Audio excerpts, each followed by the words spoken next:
বেনজির পরিবারের ৬২১ বিঘা জমি, ৪টি ফ্ল্যাট ও ৩৩ ব্যাংক হিসাব জব্দের প্রক্রিয়া শুরু। সাবেক আইজিপি বেনজির আহমেদের সম্পদ জব্দ ও ক্রোকের প্রক্রিয়া শুরু।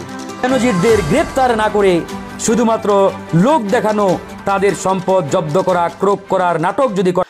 আসসালামু আলাইকুম ভিউয়ার্স, দেশ ও দেশের বাহির থেকে যারা আমার ভিডিওটি প্লে করেছেন জানাচ্ছি আন্তরিক শুভেচ্ছা ও অভিনন্দন। আশা করি সবাই ভালো আছেন, সুস্থ আছেন, আলহামদুলিল্লাহ। তো ভিউয়ার্স, সম্রাট শাহজাহান তার স্ত্রীকে ভালোবেসে যেমন তাজমহল গড়েছিলেন, তেমনি সাবেক পুলিশ প্রধান ডক্টর বেনজির আহমেদ তার স্ত্রী এবং সন্তানদের জন্য তাজমহলের চাইতেও অনেক গুণে বেশি সম্পদ গড়েছেন। কিন্তু এই সম্পদের মূল ভাগী বা অংশীদার কারা, কাদের অর্থগুলো তিনি অবৈধভাবে অর্জন করে এত কোটি কোটি অর্থ করেছেন, এবং সরকারি বা তাদের বিরুদ্ধে এত দেরিতে অ্যাকশন নিলেন কেন, এবং এই সময় এসে সরকার কেন তাদেরকে টিস্যুর মতো ছড়িয়ে ফেলে দিলেন ব্যবহারের পর কেন, আসুন বিস্তারিত জানবো তার সর্বশেষ অবস্থা বেনজিরের কি হতে যাচ্ছে। সো ভিডিওতে যাওয়ার আগে ছোট রিকোয়েস্ট করব, যারা এখনো চ্যানেলটি সাবস্ক্রাইব করেননি, নিয়মিত দেশের সকল আপডেট সবার আগে জানতে অবশ্যই চ্যানেলটি সাবস্ক্রাইব করে পাশে রাখবেন। দর্শক আসুন স্ক্রিনে। বেনজির পরিবারের ৬২১ বিঘা জমি, ৪টি ফ্ল্যাট ও ৩৩ ব্যাংক হিসাব জব্দের প্রক্রিয়া শুরু। প্রথম আলো কিছুক্ষণ আগে এই খবরটি প্রকাশ করেছে। দর্শক, বাংলাদেশের যেই ঘূর্ণিঝড় চলছে, তার পাশাপাশি আর এক ঘূর্ণিঝড় চলছে বেনজির আহমেদের সম্পত্তিকে ঘিরে। এখন দেখা যাচ্ছে যে শত শত কোটি টাকার সম্পত্তির হিসাব বের হচ্ছে। পুলিশের সাবেক আইজিপি বেনজির আহমেদ ও তার স্ত্রী সন্তানদের স্থাবর সম্পদ জব্দ ও ব্যাংক হিসাব অবরুদ্ধ করার আদেশ কার্যকর করা শুরু হয়েছে। দুদকের পাবলিক প্রসিকিউটর মাহমুদ হোসেন জাহাঙ্গীর প্রথম আলোকে বলেছেন, বেনজির আহমেদ ও তার পরিবারের সদস্যদের নামে থাকা জমি যাতে হস্তান্তর না হয় সেজন্য সংশ্লিষ্ট জেলার সাব রেজিস্ট্রার বরাবর আদালতের জব্দের আদেশ পাঠানো হয়েছে।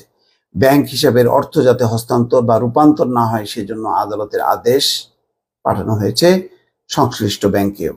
দুদকের আবেদনের পরিপ্রেক্ষিতে ঢাকা মহানগর আদালতের সিনিয়র স্পেশাল জজ মোহাম্মদ আসামস জগলুল হোসেন গত বৃহস্পতিবার বেনজির আহমেদ, তার স্ত্রী, ৩ মেয়ে ও এক স্বজনের নামে থাকা ৩৪৫ বিঘা ১১৪ একর জমি ক্রোক বা জব্দের আদেশ দেন। একই দিন বেনজির ও তার স্ত্রী সন্তানদের নামে বিভিন্ন সরকারি ও বেসরকারি ব্যাংকে থাকা ৩৩টি ব্যাংক হিসাব অবরুদ্ধ করার আদেশ দেওয়া হয়। এরপর গত রোববার আদালতে বেনজির আহমেদের স্ত্রী জিশান মির্জার নামে থাকা মাদারীপুরে ২৭৬ বিঘা জমি এবং বেনজির পরিবারের নামে থাকা গুলশানের 4টি ফ্ল্যাট জব্দের আদেশ দেন। একই দিন বেনজির ও তার স্ত্রী সন্তানদের নামে থাকা 19টি প্রতিষ্ঠানের শেয়ার ও 3টি বিও হিসাব অর্থাৎ শেয়ার ব্যবসা করার বেনিফিশিয়ারি ওনার্স অ্যাকাউন্ট এবং 30 লাখ টাকার সঞ্চয়পত্র অবরুদ্ধ করার আদেশ দেওয়া হয়। সাভারে তাদের কিছু জমিও পড়েছে একই আদেশের মধ্যে। দুদকের পিপি মীর আহমেদ আলী সালাম বলছেন, জব্দ মানে হলো যে অবস্থায় আছে সে অবস্থায় থাকবে। ফ্ল্যাটে যদি কেউ বসবাস করেন সেটা করতে পারবেন, তবে বিক্রি বা হস্তান্তর করা যাবে না। দুদকের আরেক পিপি মীর আহমেদ আলী সালাম জানান, আদালতের আদেশের পর অভিযুক্ত ব্যক্তির স্থাবর সম্পদ ও ব্যাংক হিসাবের টাকা হস্তান্তরের কোনো সুযোগ নেই, কারণ আদালতের আদেশ পাওয়ার পর সংশ্লিষ্ট সাব রেজিস্ট্রার যদি সম্পদ হস্তান্তর করেন তিনি আদালত অবমাননার দায়ে অভিযুক্ত হবেন। তিনি আরো বলেন, ব্যাংক হিসাব কিংবা কোম্পানির শেয়ারও হস্তান্তর করা যাবে না। জানতে চাইলে বীর আহমেদ বলছেন যে এটি যে অবস্থায় আছে সে অবস্থায় থাকবে। দুদকের এই দুইজন পিপি আরো জানান, আইন অনুযায়ী বেনজির আহমেদ ও তার পরিবারের সম্পদ জব্দ ও ব্যাংক হিসাব অবরুদ্ধের বিষয়ে আদালতের আদেশ প্রজ্ঞাপন জারি করা হবে। সেই প্রজ্ঞাপন 2টি পত্রিকায় প্রকাশিত হবে। পিপি মাহমুদ হোসেন জাহাঙ্গীর বলেন, দুদক যদি মনে করে বেনজির আহমেদ ও তার পরিবারের সদস্যদের নামে থাকা সম্পদ দেখভালের জন্য তত্ত্বাবধায়ক নিয়োগ করা প্রয়োজন, তখন কমিশন আদালতে আবেদন করবে।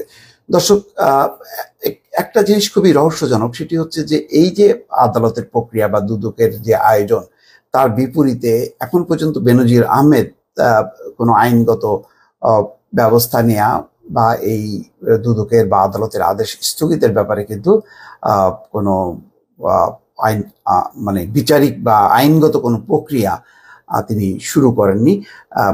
কোনো পত্রিকা এসেছিল যে তিনিও শুরু করবেন, তিনি স্থগিত চাইবেন, কিন্তু সেটি এখনো পর্যন্ত দেখা যাচ্ছে না। এর মধ্যে খবর হচ্ছে যে তিনি যাতে বিদেশে যেতে না পারেন সেই কারণে তার পাসপোর্ট জব্দ করা হতে পারে, তবে এটি এখনো কার্যকর হয়নি।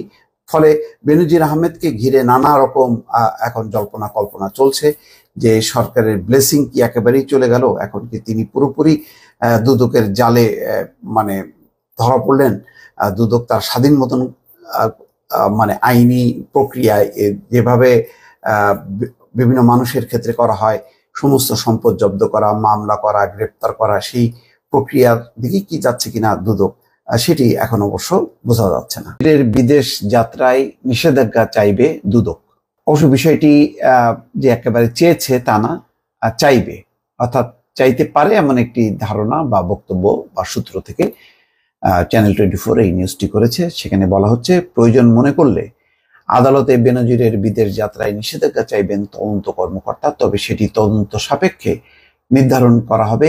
এখনই এই বিষয়ে কিছু বলা যাচ্ছে না। সোমবার চ্যানেল 24-কে এসব কথা বলেন দুদকের আইনজীবী মোহাম্মদ খুরশিদ আলম খান। কিন্তু আমার একটা বক্তব্য আছে, সেটা হলো যে বেনজির আহমেদ কোথায় যাবেন? সবচেয়ে যেটি হয় এইসব বিদেশ যাত্রার ক্ষেত্রে ইউরোপ, আমেরিকা। তো আমেরিকার দরজা তো বন্ধই। তিনি নিষেধাজ্ঞা পাওয়া 7 কর্মকর্তা, যে মানবাধিকার লঙ্ঘনের কারণে যে 7 কর্মকর্তাকে দেওয়া হয়েছিল 2020 সালে 21 সালের ডিসেম্বরে, তার মধ্যে বেনজির আহমেদ অন্যতম। তো আমেরিকার দুয়ার বন্ধ। এখন ধারণা করা হয় যে পশ্চিমা দুনিয়ার যে মোড়ল মার্কিন যুক্তরাষ্ট্র যখন নাকি এই ধরনের নিষেধাজ্ঞা দেয়, তখন সেটাকে অনুসরণ করে পশ্চিমের অন্যান্য দেশ, যেমন যুক্তরাজ্য, যেমন কানাডা, অস্ট্রেলিয়া, এমনকি ইউরোপের কোনো কোনো দেশ। তো সেই ক্ষেত্রে বেনজির আহমেদ তিনি পশ্চিমা দুনিয়ার কোন ভিসা পাবেন কিনা সেটা খুব অনিশ্চিত।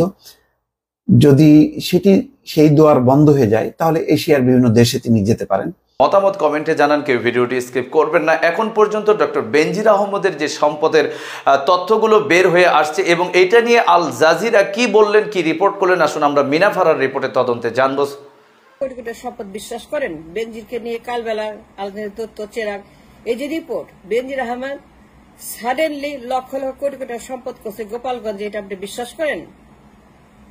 বেনজির আহমেদ রিটায়ারমেন্টের পরে হঠাৎ আবিষ্কার করলো কালবেলা তার লক্ষ লক্ষ কোটি কোটি টাকার সম্পদ, তার তাজমহল, তার প্যালেস, তার সমস্ত এই সেই কালবেলার যে রিপোর্ট, বেনজির আহমেদ লক্ষ লক্ষ কোটি কোটি টাকার সম্পদ করছে, তার হাজার হাজার লক্ষ লক্ষ বিঘা জমি, তার এইটা সেটা, এই যে রিপোর্ট গুলা করছে, এটা বিশ্বাস করেন? বেনজির আহমেদ এত সম্পদ করছে, এত টাকা করছে, আর কেউ দেখলো না, কেউ জানলো না। এই দেশে 18 কোটি মানুষ একজনও জানলো, একজন সাংবাদিকও জানলো না, একজন মানুষও সেটা সন্ধান পায় নাই। কোটালি পাড়ার লোক, গোপালগঞ্জের গোপালী, আর সে রাতারাতি এত সম্পদ করে ফেলে রিটায়ারমেন্টের পরে। রিটায়ারমেন্টের পরে বেনজির আহমেদ এত সম্পদ করলো, এটা বিশ্বাস করেন আপনারা যে কেউ দেখে নাই, কেউ জানলো না, কালবেলা জানলো। এই তথ্য যারা বিশ্বাস করে, এর চাইতে বড় মূর্খ আর নাই।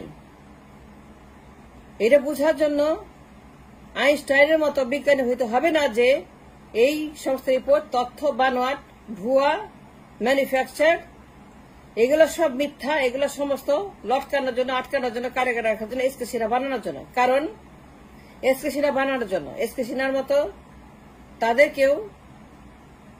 তাদেরকে এসকে সিনহার মতো এসকে সিনহা বানানোর জন্য আজিজ এবং বেনজিরের পিছনে যারা লাগছে। কারণ তারা বাইরে থাকলে পরে এই রিপোর্ট কেন করা হয়েছে? তাদেরকে কারাগারে নিতে হবে, মামলা করতে হবে, দুদক লাগাইতে হবে, বিচারপতি লাগাইতে হবে, এবং বিচারপতি দুদককে তাদেরকে ভ্যানিশ করতে হবে, খতম করতে হবে, ফিনিশ করতে হবে, কারাগারে নিয়ে তাদেরকে চিরজীবনের জন্য নিখোঁজ করতে হবে। কারণ এই দুইটা শক্তি যে অন্যায় করছে, যে ওয়ার ক্রাইম করছে, যে পরিমাণ গণহত্যা করছে, এই দুইটা মানুষ যাদের কারণে এইগুলা করছে, এই আজিজ বেনজিরের নিয়ামক শক্তি, এই পশ্চিমা অপশক্তি এবং তাদের যত বন্ধু বান্ধব আছে পূবে, পশ্চিমে, উত্তর, দক্ষিণে,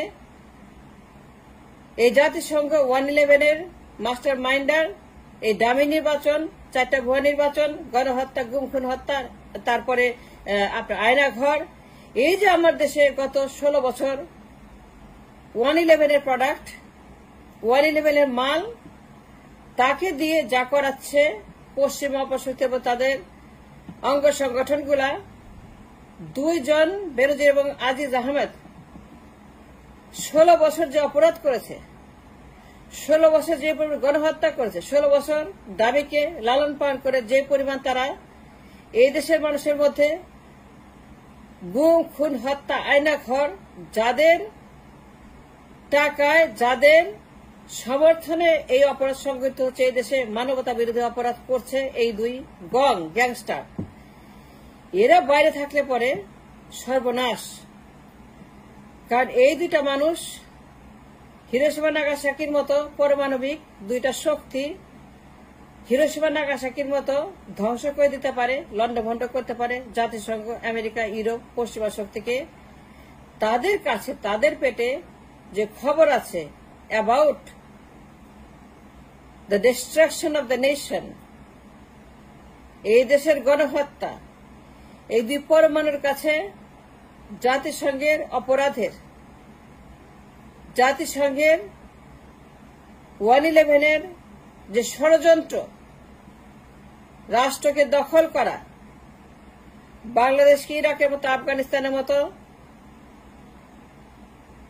জাতিসংঘ যে অপরাধ করেছিল এবং তাদের সমর্থনে, ফান্ডিং এ বেনজির আজিজ গং এই ডামিকে পালার জন্য যে দায়িত্বপ্রাপ্ত হয়েছিল, এবং যে একটা ভুয়া নির্বাচন এবং গণহত্যার যে মহামারী লেগেছে এই দেশে, দেশটাকে যারা নরক বানিয়েছে এই ডামিকে লালন পালন করার জন্য, ক্ষমতা রাখার জন্য, এবং তাকে ক্ষমতা রেখে যে পরিমাণ ভোট ডাকাতি বিজিবি প্রধান, সেনা প্রধান, আইজিবি প্রধান, র্যাবের প্রধান বেনজির আহমেদ এবং আজিজ গং, কালবেলা রিপোর্ট, এটা বিশ্বাস করেন?